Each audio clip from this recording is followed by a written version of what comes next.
Кутта арыган Ордолош калаасында эки элдин тең сый-урматына арзыган мыкты өнөр ээси Самидай менен кай жерде кезикпейли бир туугандай чер жазыла сырдашып, чыгармачылыктагы ийгиликтерине таң калып, тамшанган учурлар көп эле болот.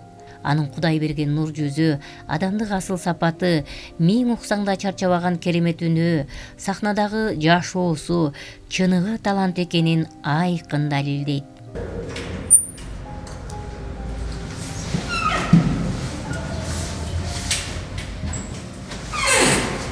Assalamualaikum, кандайсыз?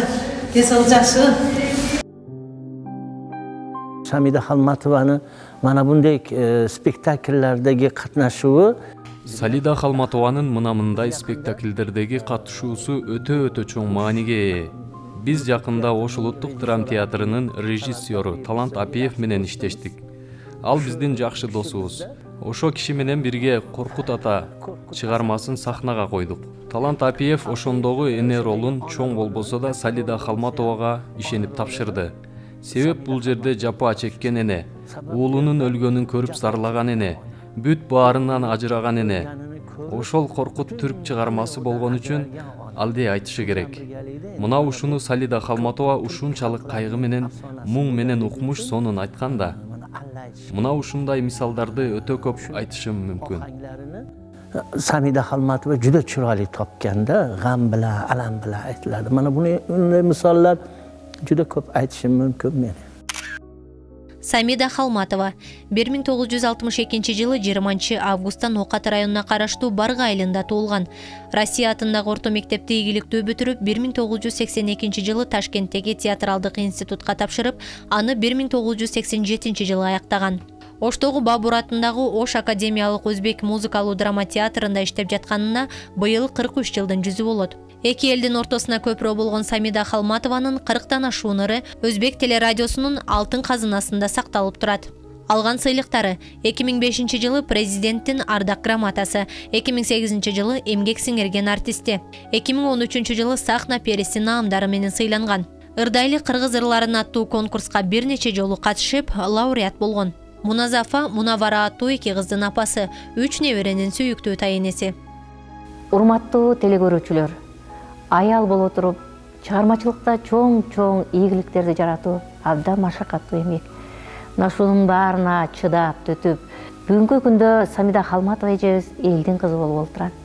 Эмесе бүгүнкү кеп сөз Самида Халматова эжебиздин чыгармачылык жолундагы ийгиликтери, үй бүлөдөгү бактылуу күндөрү жөнүндө бирге көрөбүз. Самида эже, мына сиз эмгектенген сахнада отурабыз. Ушул жерге сиздин канча жылдык өмүрүңүз арналды?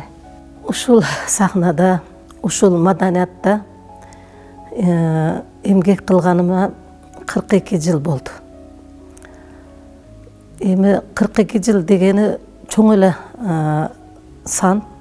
Эгер ошол маалдагы балдар төрөлсө 42 жашка чыкмак. Бирок өкүнбөйм. Ошо 42 жылдын ичинде өзүмдүн ишимди аткаруу менен аялдык милдетимди дагы аткардым. Кудайга шүгүр. Канчалаган элдин ичине кирип, ошол элдерге жакшы нерселерди тартууладык.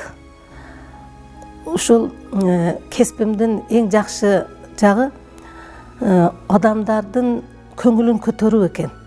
Бул аябай жакшы нерсе. Айрыкча мана жакшы күндөрүндө дагы барып, жакшы күнүнө шерик болуп келесиң да. Ошол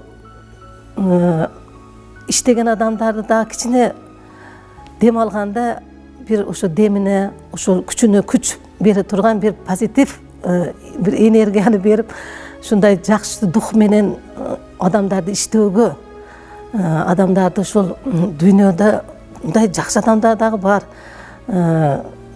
Келип ыраазычылык билдирип, ушул автограф коюп берсеңиз дегенде башкача болуп кетесиң да адам. Самидайым өз кесибин жан дили менен берилип сүйгөн, өз талантына абдан сый-урмат менен мамиле кылган асыл адам. Анын сахнага болгон сүйүүсү таптакыр өзгөргөн жок. Дал ушул күнгө дейре сахнаны аздек көрүп, сахна десе ичкен ашын жерге койчу жайы бар. Көр кошулат кыргыз жери сезилет атенелик мериндери. Киндик кан тамган мекениңиз ушундай бир жакшы адамдардын уюткулуу ордосу десек болот. Мына ошол жерден өндүңүз, өстүңүз дегендей, анан кыргыз кыздар балдар менен окудуңуз дегендей. Анан сиз дейт Атнакай кызга кыргыз жигиттер ашык болгонбу? Ашык болгон. Бирок кандай ашык? Алар открытке жазат эле, 8-март менен куттуктайм. Анан жаңы жыл болсо, жаңы жыл менен куттуктайм деген открыткелер жазат эле. Анан китеп берет эле. Жакшы сөздөр жазып китеп берет эле. Анан жакшы окугандар менен жакшы окугандар мындай лидерлер катары жүрөт элек да. Аны класска ошондой. Бирок мындай колду кармап, же мен сени сүйөм деп айткан эмес да. Ошол мектептеги сүйгөн бала мен окууну бүтүрүп, театральный институт бүтүрүш канча 4-5 курста Ташкентке барган. Мен сени сүйөт элем, сен эч кимди сүйбөдүңбү деп ошентип эмне кылган. Үйлөнгөнүң жокпу десем, анан жок үйлөнө элекмин дегенде. Жок мен окууну бүтүрбөй турмушка чыкпайм деген. Бечер ошондо дагы ошол бетиме карабай, жерге карап ошентип келген. Атын айтпайм, ал баланы классташтарыбыз билет. Бирок ошол сезимин окууну бүтүргөнчө эмес, бүтүргөндөн кийин кара, канча жылдан кийин мен ошо Самиданы сүйөт элем деп барган экен да. Бирок кандай биз аны сүйүүнү кандай десек, ата-энебиз бергенге гана чыгышыбыз керек, мүмкүн эмес деген нерсе уялуу сезими болгон да бизде. Уникалдуу талант ээси Рыспай Абдыкадыровдун обондуу ырларын созулунту ырдаганда көрүүчүлөр дүркүрөтө кол чаап, эл сахнага жабыла чыгып, кучагын гүлгө толтурган учурларга көп эле жолу күбө болуп жүрөбүз.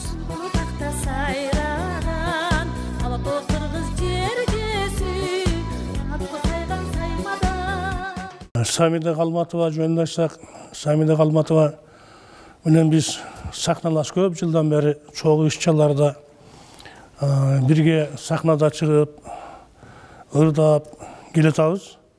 Негизинен таланттуу кыз, Багыр театрында дагы белдүү актрисалардын бири, белдүү ырчылардын бири, Кыргызстанга башы көрүм калган ырчылардын бири. Ошон үчүн эмгеги баланып, мамлекеттик сыйлык берилди, эмгек сиңирген артист деген.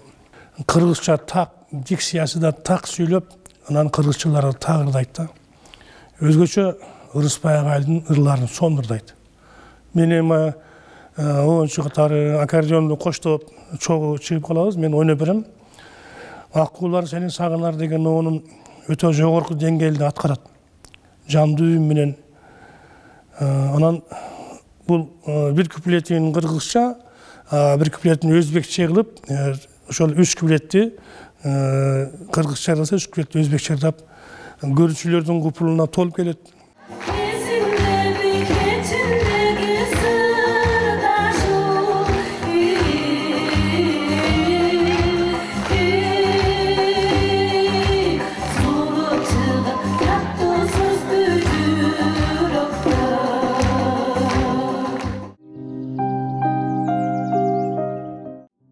Кыргыз элинин да, өзбек элинин да таланттуу кыздары көмүскөдө калып, бир казандын гана ээси болуп келе жаткандары турмуш чындыгы. Ушул нерселердин баарын көзү менен көрүп, жүрөгүнөн сызылтып өткөргөн каарманыбыздын апасы: "Кызым, сен ырчы болчу. Качан карабайын, качанкы артисттер суп-сулуу болуп, дагы эле жапжаш бойдон. Менин колум өмүр бою күрөк, чачтарым шыпыргы болду. Сен ошондой болбой сахнада жылдызың жансын" деген арзуусу орундалганын өз көзү менен көргөн болсо, дүйнөсү жаркырап, тим эле нурга толмок. Бардыгыбызды окутту ата-энебиз. Диплом болуш керек, высшее образование болуш керек ар бириңерде. Окугула деп атамрамалык биз үчүн иштеп, мен акча болсо акча жеткирип берейин, кийим болсо кийим берем. Бирибиз Бишкекте, бирибиз мен Ташкентте окудум, башка бир туугандарым баары Бишкекте окуду.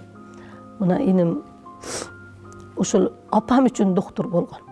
Апам рамалык азыркы Калматов Митал Нишанбаевичти жумшак сөз, ушул уулум доктор болсо жакшы эле. Бир уколду алуу үчүн биз центрге барат элек. Машина болсо болду. Болбосо эми анда ар бир үйдө машина жок эле да анда. Кээ бир адамдарда гана болчу эле. Бирок атам рамалык ушул апам үчүн бир машина алган. Ошол машина менен ошол ооруп калганда алып барып укол сайдырып же кичине 5-6 күн лечение алып келчү эле. Ошол иним мына доктор болду. Кандидат наук. Дагы инилерим бардыгы образованиясы жогорку деңгээлде, эжелерим бири чебер, бири бухгалтер дегендей, Абдилхамид иним, Анвар иним ошо Бишкектен булар бардыгы окуп келишти. Мына азыр өздөрүнүн ошо окуп келген кеспи боюнча элдин кызматында иштеп жүрүшөт. 4 тарабы төп келишкен, мээнеттенүүдөн чарчабаган таланттын бир эле өкүнгөнү умра сапарына барганда жараткан тарабынан түшүрүлгөн Куран китепте ушундай куулжаган үнү бар туруп окуй албаганы болуптур. Ажыга барганда ажылыктын касиетин ошондо сездим, кандай эмне экенин. Кабатуллахка карап туруп, сен үчүн эмне кылдым Кудай дедим. Мен ошол кол чабуулар, ошолорго гана сүйүнүп жүрө бериппин. Эмнеге өкүндүм? Мынтип карасаң Куран окуп аткан болот. Мынтип карасаң кичине кыздар да Куран окуп аткан болот да. Куран окубаганыма өкүндүм. Ал жерде ибадат кыласың, башка нерсе кылбайсың да. Ошондо аябай өкүндүм. Эми тамгаларды мындай кошуп окуганды үйрөнүп калдым эле. Ишенсең, мына жума күндүктө Каф сүрөсү окулат экен. Саар менен бамдаттан кийин баштап саат 1-де бүтүргөм. Тамгалап, кошуп окуганмын да. Маектешибиз чыгармачылыкты кандай сүйсө, аны да ошондой сүйгөн инсандын бар экени аны аял катарында, эне катарында бактылуу кыла алды. Аябай көп жуучулар келген да. Анан искусствону түшүнбөйт да алар. Карасаң, ошол мезгилде бир искусство деп эле өлүп калган экен десең, театрда иштеткен адам, театрды түшүнгөн адамга тием деп жүрүп 25-ке чыгып калгам. Эми 23 жашта бүтүрүп келгем да университетти. Өмүрлүк жолдошуң сен айтпасаң дагы түшүнгөн адам. Мен өзүмдүн ичимдеги нерсени жолдошум түшүнгөндө кантип билип атат десе, сен о кичине тилиң кыймылдабай туруп мен билем ичиңдеги нерсени дейт эле. Анан ушундай жүрөгүмө жакын болгон нерсеси бул адамдын. Дүйшөмбү, бейшемби күндөрү сүннөткө амал кылып орозо кармайт элем да. Анан эми күйөөңдөн уруксат сурап кармаш керек. Анан орозо ушу 4-күнү кармап алдым эле.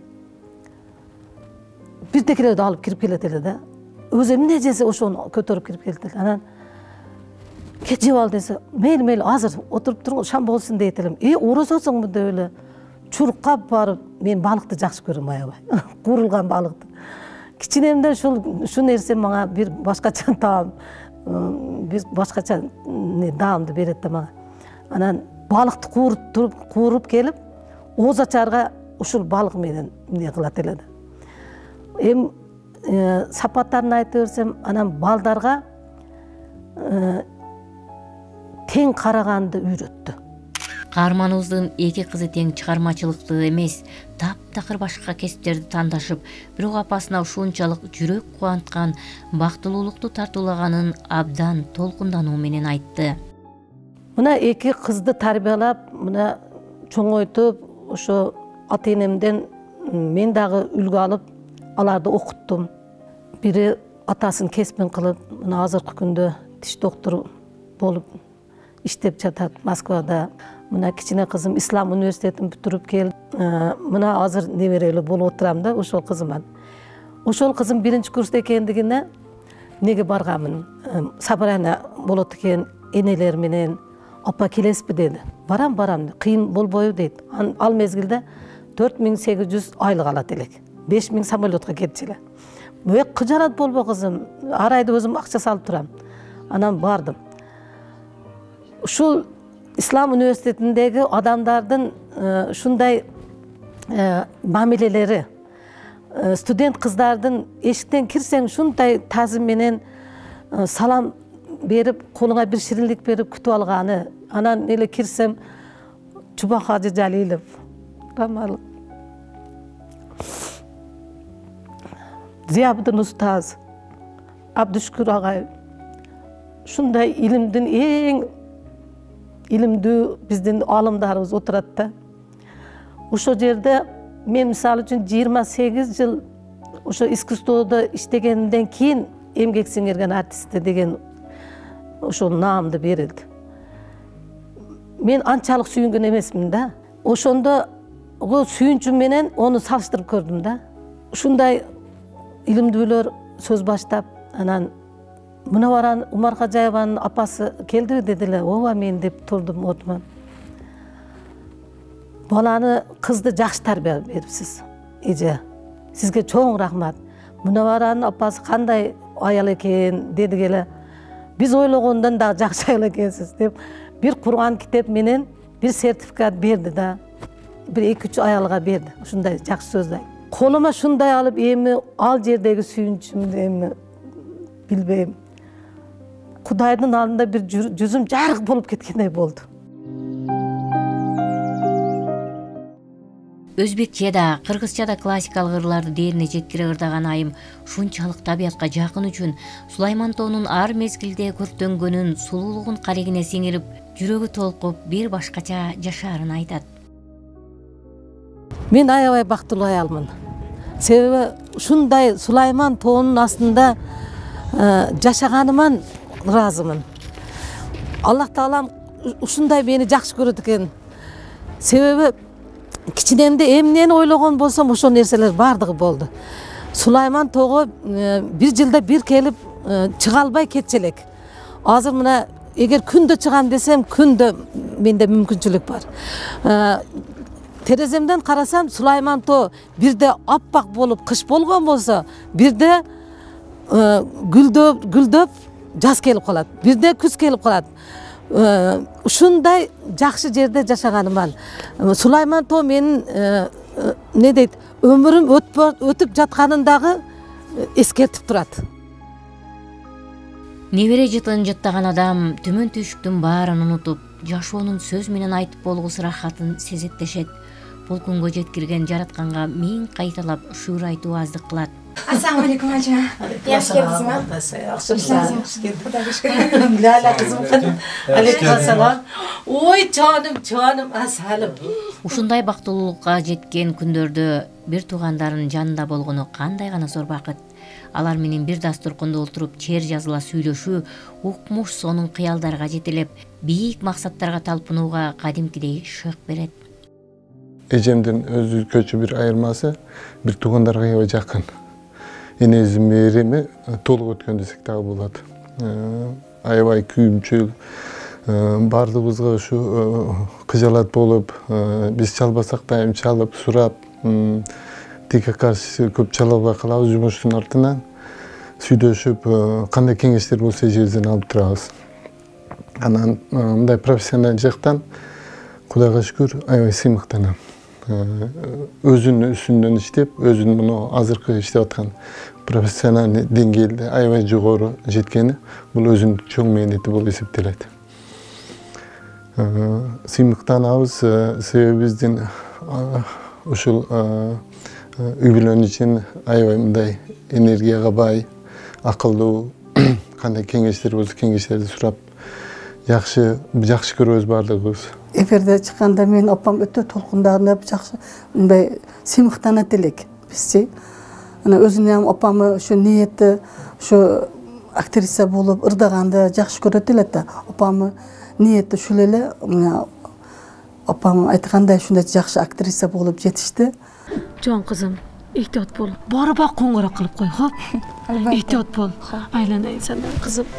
Бул жашоодо аял бактысы абдан чоң мааниге. Тарбиялаган кыздары барган жеринен бактап, пакизалыгы менен, жакшынакай кулук мүнөзү менен жаккан болсо, эне үчүн мындан өткөн бакыт жок. Келиним эмес, кызым. Мунаввараны келиним эмес, кызым деп айтам. жаратканга шүгүр айтам. Раббим ушул перзентиме ыймандуу ынсаптуу келинде туш кылганына. Албетте, кызды тарбиялоодо Самида кудагыйымдын мээнети аябай чоң. Себеби энесин көрүп кызын ал деген сөз бар. Кызын ал деген.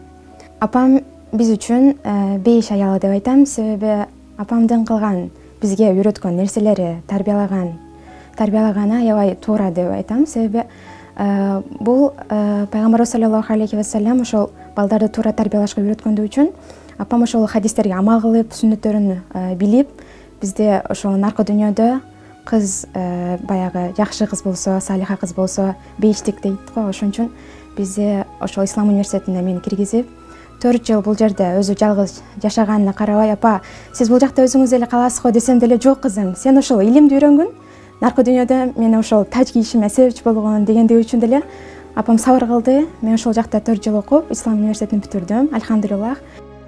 Өнөр адамдары кай жерде болбосун элдин алаканында. Чыгармачылык жолдо чарчап чалыкпаган каарманыбыз Самида Халматова дагы да көптөгөн ийгиликтерге жеткен болсун.